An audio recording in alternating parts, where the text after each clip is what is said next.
Yo, what's the word? We about to knock it out of the park. This is the 3012 NS podcast. I am your host, Broderick. We got a lot to get in today, so let's jump right into it. First, let's talk about the Dejounte Murray trade to the Atlanta Hawks. I see this as a great trade for the Hawks, first of all. So to benefit the Hawks in a way, it puts Trae Young off the ball some. He did lead the league in turnovers last year, but we all know that he does everything else on the offense being to the highest of levels. But it gives him a chance to work off screens with Bogdanovich and Kevin Herter also on the court. You have a team full of shooters. They're able to space the floor. Still, Clint Capella could still be a lob threat. They still have a lot going on with their offense. For the Spurs, I didn't quite understand it, especially for the package that they got back. They got back 3 first-round picks and a pick swap, but the Atlanta players are all still young, and by the time those picks convey, they're going to be just entering their prime. So we're not even going to be seeing the best version of the Hawks until 3, 4, 5 years from now.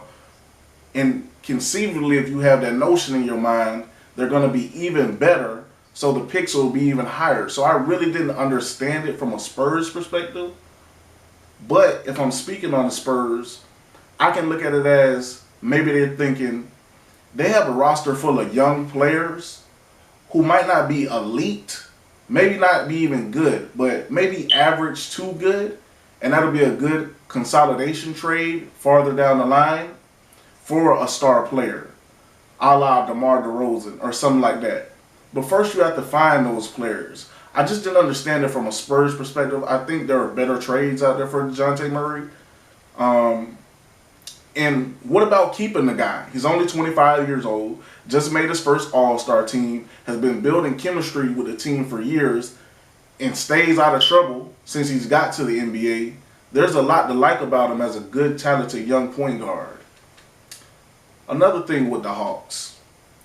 I see the Hawks as a prime landing spot now because I know John Collins, as we all know, John Collins wants to trade out of town. As a good trade for somebody we're going to talk about later down the line. Now, the second thing we're going to discuss today is the USC and UCLA moving to the Big Ten. I just want to say, first of all, as a diehard Florida State fan, if you're not part of the SEC or the Big Ten in the next 10 years, what are you doing? It's literally shaping up to be 2 super conferences and to grab all of the main big schools out of those conferences as quickly as possible. A school like Florida State, Miami, Clemson, they're not going to be able to survive the annual revenue gap that's going to exist. That's going to be about $20 to $30 million. It was already at that now. It's going to be about $50 million in the next 2 years. We got to be knowledgeable of the fact that it's about money at the end of the day. Yes, fans, we want to see rivalries exist. We want our things to go our way. But it's all about those television contracts. Unfortunately, in the ACC, they have a grant of rights deal that lasts from 2035 to 2036. That means it's going to be incredibly hard for those 3 schools I just mentioned from the ACC to move out before that time period. But at this point, you probably just have to bite the bullet, honestly. I'm also glad with the scheduling that Florida State continues to play Clemson every year and Miami every year because it's about competition. Of course, you want easy wins on your schedule, but we also want to see good games. That's why these contracts exist with the TV contracts, so it can generate fan excitement and fan engagement. If you guys have anything you want to debate with about on it, you can also follow us at 30.12 Innings Podcast on Twitter and all our other socials that we'll list in the description. But getting back on track, the biggest news that I want to discuss today is the Kevin Durant trade. We all know how good KD is, a top 5 player in the game. Some might even say he's the best player in the game today. There's so much that we can mention about the guy, but the thing I want to talk about is why are the Brooklyn Nets having such a disastrous summer? Just this year, a lot of us, the odds maker, put them to win the championship.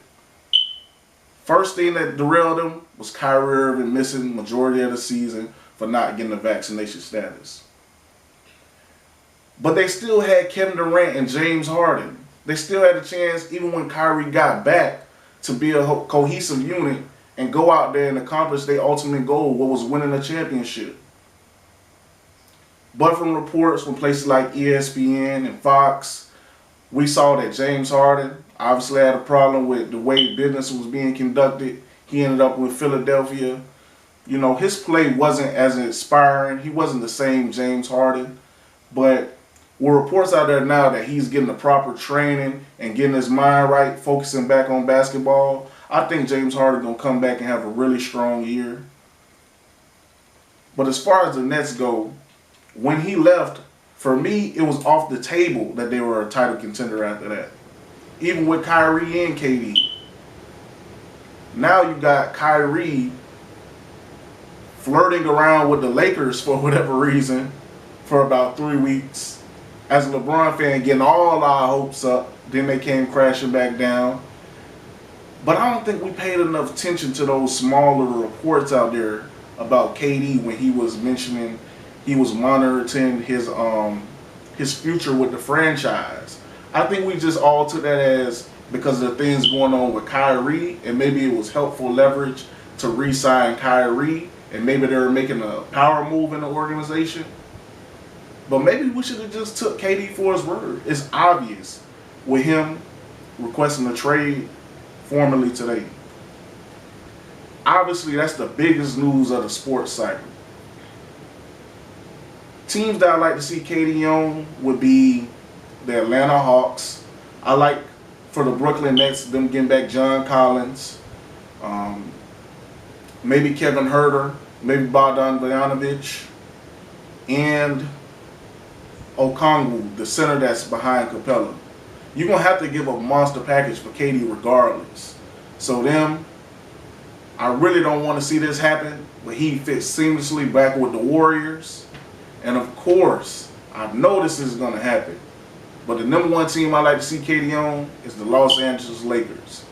Him and LeBron be beautiful basketball.